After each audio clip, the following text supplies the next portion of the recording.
Ezekiel അധ്യായം 5. മനുഷ്യപുത്ര, നീ മൂർച്ചയുള്ള ഒരു വാളെടുക്കുക. അത് ഒരു ക്ഷൗരക്കത്തിയായി ഉപയോഗിച്ച് നിന്റെ തലയും താടിയും വടിക്കുക. എന്നിട്ട് ഒരു തുലാസെടുത്ത് രോമം തൂക്കി വിഭജിക്കുക. ഉപരോധത്തിന്റെ ദിവസങ്ങൾ പൂർത്തിയാകുമ്പോൾ നീ അതിൻ്റെ 1/3 ഭാഗമെടുത്ത് പട്ടണത്തിന്റെ നടുവിൽ വെച്ച് തീയിൽ ദഹിപ്പിക്കുക. 1/3 ഭാഗം വാളുകൊണ്ട് അരിഞ്ഞുകൊണ്ട് പട്ടണത്തിനു ചുറ്റും നടക്കുക. 1/3 നീ കാറ്റിൽ പറത്തണം. ഊരിയ വാളുമായി ഞാൻ അവയെ പിന്തുടരും. അവയിൽ നിന്ന് ഏതാനുമെടുത്ത് നിന്റെ മേലങ്കിയുടെ വിളുമ്പിൽ കെട്ടിവയ്ക്കുക. അവയിൽ നിന്ന് വീണ്ടും കുറച്ചെടുത്ത് തീയിലിട്ട് ദഹിപ്പിക്കുക. അവിടെ നിന്ന് ഒരഗ്നി പുറപ്പെട്ട് ഇസ്രായേലിലെ എല്ലാ ഭവനങ്ങളിലേക്കും വ്യാപിക്കും. ദൈവമായ കർത്താവ് അരുളി ചെയ്യുന്നു: ഇതാണ് ജെറുസലേം. ജനതകളുടെയും രാജ്യങ്ങളുടെയും മധ്യേ അവളെ ഞാൻ സ്ഥാപിച്ചു. എന്നാൽ ജനതകളുടേതിനേക്കാൾ ദുഷ്ടതയോടെ അവൾ എൻ്റെ കൽപ്പനകൾ ലംഘിച്ചു. ചുറ്റുമുള്ള രാജ്യങ്ങളെക്കാൾ കൂടുതലായി അവൾ എൻ്റെ പ്രമാണങ്ങളെ ധിക്കരിച്ചു. അവൾ എൻ്റെ കൽപ്പനകൾ നിരസിച്ചു. അവയ്ക്കനുസൃതമായി അവൾ പ്രവർത്തിച്ചില്ല.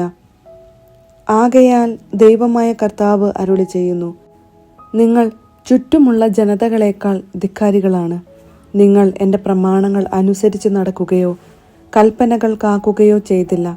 ചുറ്റുമുള്ള ജനതകളുടെ നിയമങ്ങൾ പോലും നിങ്ങൾ അനുസരിച്ചില്ല. ദൈവമായ കർത്താവ് അരുളി ചെയ്യുന്നു: ഞാൻ തന്നെ നിനക്കെതിരായിരിക്കുന്നു. ജനതകളുടെ മുൻപിൽ വെച്ച് നിന്റെ മേൽ എൻ്റെ വിധി ഞാൻ നടപ്പിലാക്കും. ഞാൻ ഒരിക്കലും ചെയ്തിട്ടില്ലാത്തതും ഇനിയൊരിക്കലും ചെയ്യുകയില്ലാത്തതുമായ കാര്യങ്ങൾ നിന്റെ മ്ലേച്ഛതകൾ നിമിത്തം നിനക്കെതിരായി ഞാൻ ചെയ്യും. നിന്റെ മധ്യേ പിതാക്കന്മാർ പുത്രന്മാരെയും പുത്രന്മാർ പിതാക്കന്മാരെയും ഭക്ഷിക്കും. നിന്റെ മേൽ ഞാൻ ന്യായവിധി നടപ്പിലാക്കും. നിന്നിൽ അവശേഷിക്കുന്നവരെ ഞാൻ നാനാദിക്കുകളിലേക്കും ചിതറിക്കും. ആകയാൽ ദൈവമായ കർത്താവ് അരുളി ചെയ്യുന്നു: മ്ലേച്ഛതകളും ദുഷ്പ്രവൃത്തികളും കൊണ്ട് എൻ്റെ വിശുദ്ധ സ്ഥലം നീ മലിനമാക്കിയതിനാൽ ഞാനാണേ നിന്നെ ഞാൻ വെട്ടിവീഴ്ത്തും. ഞാൻ നിന്നെ വെറുതെ വിടുകയില്ല. ഞാൻ കരുണ കാണിക്കുകയില്ല. നിന്റെ 1/3 ഭാഗം നിന്റെ മധ്യേ തന്നെ പകർച്ചവ്യാധികൾ കൊണ്ടും പട്ടിണി കൊണ്ടും ചത്തൊടുങ്ങും. 1/3 ഭാഗം നിന്റെ ചുറ്റും വാളാൽ നശിക്കും. 1/3 ഭാഗത്തെ നാനാദിക്കുകളിലേക്കും ഞാൻ ചിതറിക്കും. ഊരിയ വാളുമായി ഞാൻ അവരെ അനുധാവനം ചെയ്യും. അങ്ങനെ എൻ്റെ കോപം എരിഞ്ഞടങ്ങും. എൻ്റെ ക്രോധം അവരുടെ മേൽ ചൊരിഞ്ഞ് ഞാൻ തൃപ്തനാകും. എൻ്റെ ക്രോധം ഞാൻ അവർക്കെതിരെ പ്രയോഗിച്ച് കഴിയുമ്പോൾ ഞാനാണ് കർത്താവെന്നും അസഹിഷ്ണുതയോടെയാണ് ഞാൻ സംസാരിച്ചതെന്നും അവർ അറിയും. നിനക്ക് ചുറ്റുമുള്ള ജനതകളുടെ ഇടയിലും കടന്നു പോകുന്നവരുടെ മുൻപിലും നിന്നെ ഞാൻ അവമാനത്തിനും പരിഹാസത്തിനും പാത്രമാക്കും.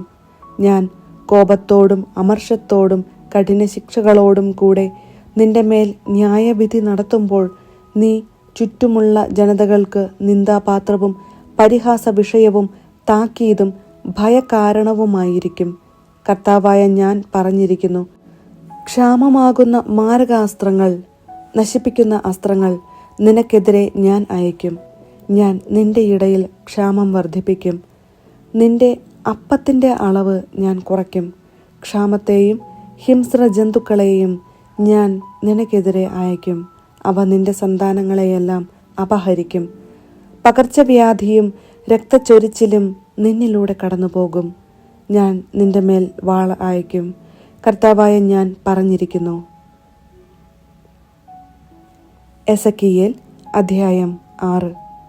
പൂജാഗിരികൾക്കെതിരെ എനിക്ക് കർത്താവിൻ്റെ അരുളപ്പാടുണ്ടായി: മനുഷ്യപുത്ര, ഇസ്രായേലിലെ പർവ്വതങ്ങൾക്കു നേരെ മുഖം തിരിച്ച് അവയ്ക്കെതിരായി പ്രവചിക്കുക. നീ ഇങ്ങനെ പറയണം: ഇസ്രായേലിലെ പർവ്വതങ്ങളെ, ദൈവമായ കർത്താവിൻ്റെ വചനം കേൾക്കുക. ദൈവമായ കർത്താവ് പർവ്വതങ്ങളോടും കുന്നുകളോടും മലയിടുക്കുകളോടും താഴ്വരകളോടും അരുളി ചെയ്യുന്നു: നിങ്ങളുടെ മേൽ ഞാൻ വാൾ അയക്കും. നിങ്ങളുടെ പൂജാഗിരികൾ ഞാൻ തകർക്കും. നിങ്ങളുടെ ബലിപീഠങ്ങൾ ശൂന്യമാകും. നിങ്ങളുടെ ധൂപപീഠങ്ങൾ ഉടച്ചുകളയും. നിങ്ങളിൽ വധിക്കപ്പെട്ടവരെ നിങ്ങളുടെ വിഗ്രഹങ്ങളുടെ മുൻപിലേക്ക് ഞാൻ വലിച്ചെറിയും. ഇസ്രായേൽ മക്കളുടെ ശവശരീരങ്ങൾ ഞാൻ അവരുടെ വിഗ്രഹങ്ങൾക്ക് മുൻപിൽ നിരത്തും. നിങ്ങളുടെ അസ്ഥികൾ നിങ്ങളുടെ ബലിപീഠങ്ങൾക്ക് ചുറ്റും ഞാൻ വിതറും. നിങ്ങൾ വസിക്കുന്നിടത്തെല്ലാം നിങ്ങളുടെ നഗരങ്ങൾ നശിപ്പിക്കപ്പെടുകയും പൂജാഗിരികൾ തകർക്കപ്പെടുകയും ചെയ്യും. അങ്ങനെ നിങ്ങളുടെ ബലിപീഠങ്ങൾ ശൂന്യമായി കിടന്ന് നശിക്കും. നിങ്ങളുടെ വിഗ്രഹങ്ങളെ തച്ചുടയ്ക്കും. ധൂപപീഠങ്ങൾ വെട്ടിവീഴ്ത്തും. കരവേലകളെ തുടച്ചു നീക്കും. വധിക്കപ്പെട്ടവർ നിങ്ങളുടെ മധ്യേ നിബദിക്കും. ഞാനാണ് കർത്താവെന്ന് അപ്പോൾ നിങ്ങൾ അറിയും. നിങ്ങളിൽ കുറച്ചുപേരെ ഞാൻ അവശേഷിപ്പിക്കും. അവരെ വാളിൽ നിന്നും രക്ഷിച്ച് ജനതകളുടെ ഇടയിൽ ഞാൻ ചിതറിക്കും. എന്നിൽ നിന്ന് അകന്നു പോയവരുടെ അവിശ്വസ്ത ഹൃദയം ഞാൻ തകർക്കുകയും വഴിപിഴച്ച വിഗ്രഹങ്ങൾക്കു പിന്നാലെ പായുന്ന കണ്ണുകളെ ഞാൻ അന്ധമാക്കുകയും ചെയ്യുമ്പോൾ രക്ഷപ്പെട്ട് അടിമകളായി ജനതകളുടെ ഇടയിൽ പാർക്കുന്ന അവർ എന്നെ ഓർക്കും. തങ്ങൾ ചെയ്ത തിന്മകളും മ്ലേച്ഛതകളും വിചാരിച്ച് അവർ സ്വന്തം ദൃഷ്ടിയിൽ തന്നെ നിന്ദ്യരായിത്തീരും. ഞാനാണ് കർത്താവെന്ന് അവർ അപ്പോൾ അറിയും. ഈ അനർത്ഥങ്ങൾ അവർക്ക് വരുത്തുമെന്ന് ഞാൻ പറഞ്ഞത് വെറുതെയല്ല. ദൈവമായ കർത്താവ് അരുളി ചെയ്യുന്നു. കൈകൊട്ടുകയും ഉറക്കെ ചവിട്ടുകയും ചെയ്തുകൊണ്ട് നീ വിളിച്ചു പറയുക, അധമമായ മ്ലേച്ഛതകൾ നിമിത്തം ഇസ്രായേൽ ഭവനത്തിന് ദുരിതം. അവർ വാളുകൊണ്ടും പട്ടിണി കൊണ്ടും പകർച്ചവ്യാധി കൊണ്ടും നിലം പതിക്കും. അകലെയുള്ളവൻ പകർച്ചവ്യാധി കൊണ്ട് മരിക്കും. അടുത്തുള്ളവൻ വാളിനിരയാകും. രക്ഷപ്പെട്ട് അവശേഷിക്കുന്നവൻ ക്ഷാമം കൊണ്ട് മരിക്കും. അങ്ങനെ ഞാൻ എൻ്റെ ക്രോധം അവരുടെ മേൽ പ്രയോഗിച്ചു തീർക്കും. എല്ലാ കുന്നുകളിലും മലമുകളിലും എല്ലാ പച്ചമരങ്ങളുടെയും ഇടതൂർന്നു വളരുന്ന ഓക്കുമരങ്ങളുടെയും ചുവട്ടിലും വിഗ്രഹങ്ങൾക്ക് അവർ സുഗന്ധദ്രവ്യങ്ങൾ അർപ്പിച്ചിരുന്ന എല്ലാ ഇടങ്ങളിലും ബലിപീഠങ്ങൾക്കു ചുറ്റും വിഗ്രഹങ്ങളുടെ ഇടയിലും അവരുടെ വധിക്കപ്പെട്ടവരുടെ ശരീരങ്ങൾ ചിതറിക്കിടക്കുമ്പോൾ ഞാനാണ് കർത്താവെന്ന് നിങ്ങൾ അറിയും.